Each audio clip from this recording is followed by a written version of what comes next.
Now, I'm going to ask chat right now. I'm going to ask chat right now. Have you ever gone up to someone when you had a huge crush and you didn't know them very well, so you didn't have an entry point to just engage in basic ass conversation? I'm looking at you, chat. Did you ever say something really stupid?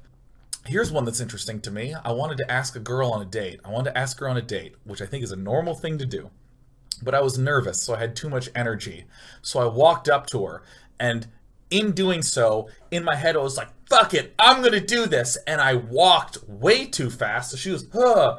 And then I got really close, like, would you like to go on a date with me? And I used way too much volume, and I'm pretty sure she felt air on her face because I was yelling it.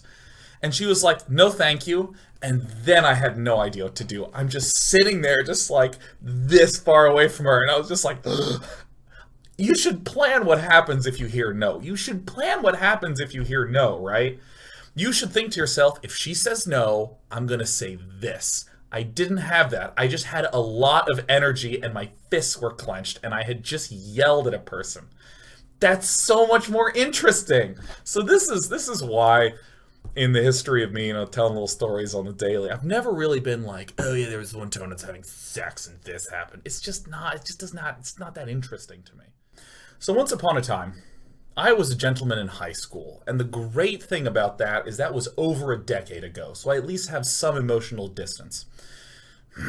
So I got into a relationship with a girl, and I use all the language in the last sentence very deliberately. I got into a relationship with, because as far as I'm concerned, no one in high school is smooth or has ever figured out a way to successfully craft a relationship out of anything other than randomness and impulse, right?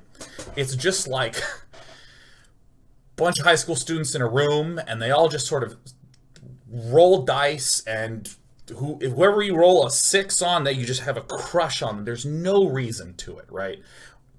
People who are older will say things like, oh yes, here are 5 interests that are very important to me, and because you share those interests, then I can see a certain level of compatibility there. I also have a certain conversational style that you mesh with, right? There's ways of processing and thinking through how a person is, who you are, and how you behave, and find the intersection. High school, none of that shit matters.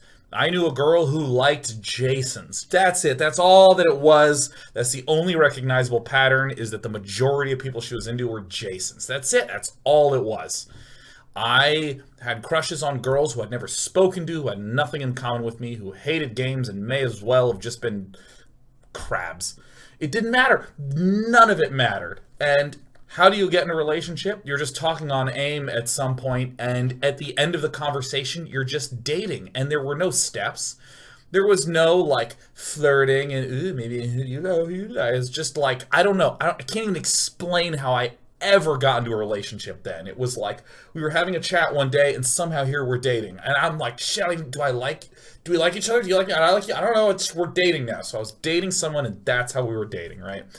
Does any of this sound familiar? Right? This was my high school experience. I just was dating people sometimes. It was a clusterfuck. Gemetzel, that's what, it's just a clusterfuck. It's just an irredeemable jumble of shit high school dating is. So I just was in a relationship with this girl somehow.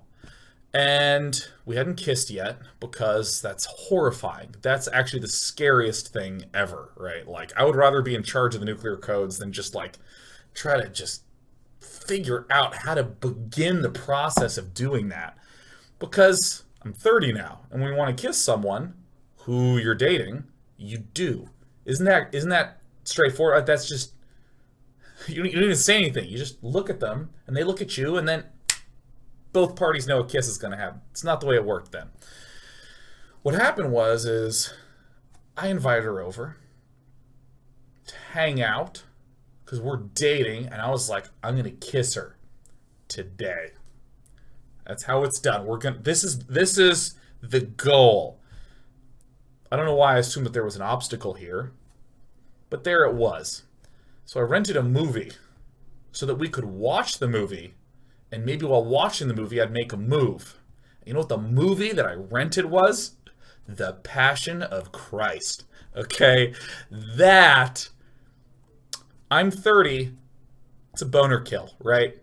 Doesn't set the mood great. Doesn't really establish a tone where move making necessarily works.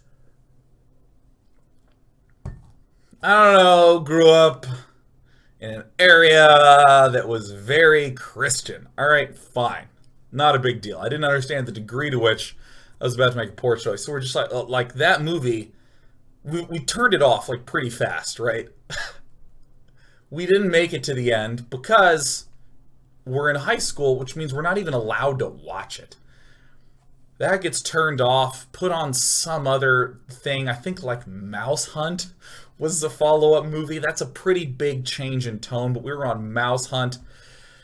And I was like, okay, things aren't stressful right now. We're watching Mouse Hunt. I'm going to kiss her. And so I like have my arm around her, but not in the way that any human being would have an arm around another human being, okay? Because, again, I'm 30, and if I'm dating someone, I want to have my arm around them, it has purpose, right? I am holding them close, I'm grabbing onto, say, the side of the shoulder in order to bring someone to me, right? There's reason to all the positioning, but in high school, you're just a scarecrow. It's just, there's an arm here, and it's been asleep for like 30 minutes. It hurts so badly. I don't know if I'm going to have to amputate my hand. I'm just like this watching Mouse Hunt recovering from the violence from an hour before. And I try to like turn to her. I don't know, I guess to like signal that I'm going to kiss her now. I'm going to go for it. But the thing is that like she's like leaned way back in the sofa. She's like down here.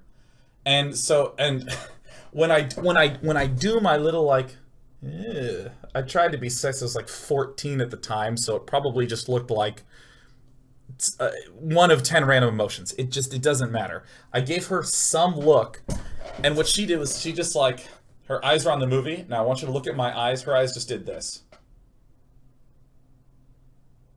And so she's just staring at me, and I'm just staring at her. And we're just two 14-year-olds just staring, okay?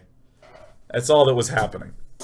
And so this thing went off that was like, we have goals, I'm gonna kiss her. So what I do is I have my arm here, and remember, she's leaned all the way back. She's leaned all the way back like this in the sofa, and, oh shit.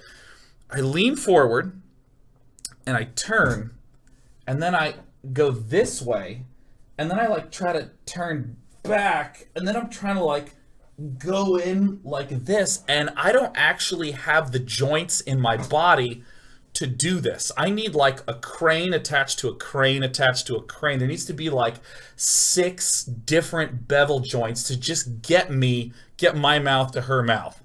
So I'm like getting close, and it's hurting. My back is just like straining everything, my neck is, and right as I'm about to kiss her, I'm like this close, I actually pull this muscle in my neck. It just goes, you know, one of those things that you get in your feet sometimes, you have to like take your foot and like pull it back to get it to stop hurting. I got like that here. And so I'm like an inch from her mouth, and I just go, I literally do this, I go,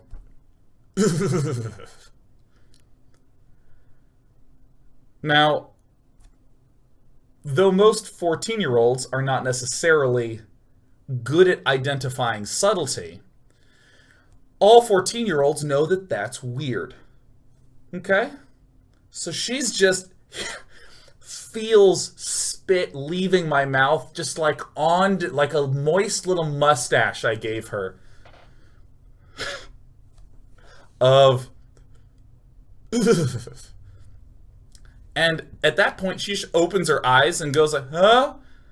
And I kiss her. Boom, like that, like woo, like going into it. And I'm not great at kissing. I would kind of describe it like if you went to a dentist and they put the thing in your mouth, the fluoride treatment, where they say, okay, chew for 1 minute, and you have to go.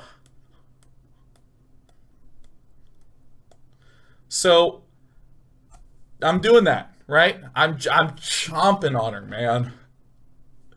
And you know what she says? She goes, I can feel your braces. Really sexy. And I go, okay, and go back to chomping away. And you know what happened at the end of that kiss? She went home. She's just gone. She was gone. And you know what is the most amazing thing of all? At the end of that entire experience, I thought, I kissed my girlfriend. It's pretty cool, huh? Oh, only after about a year did shame begin to set in, man. That's when I was just like, the Passion of Christ? Oh, God. I don't even know what's worse, Passion of Christ or Mouse Hunt, man. Which one's better? What makes a 14-year-old look cooler? So there's my story. There's my story.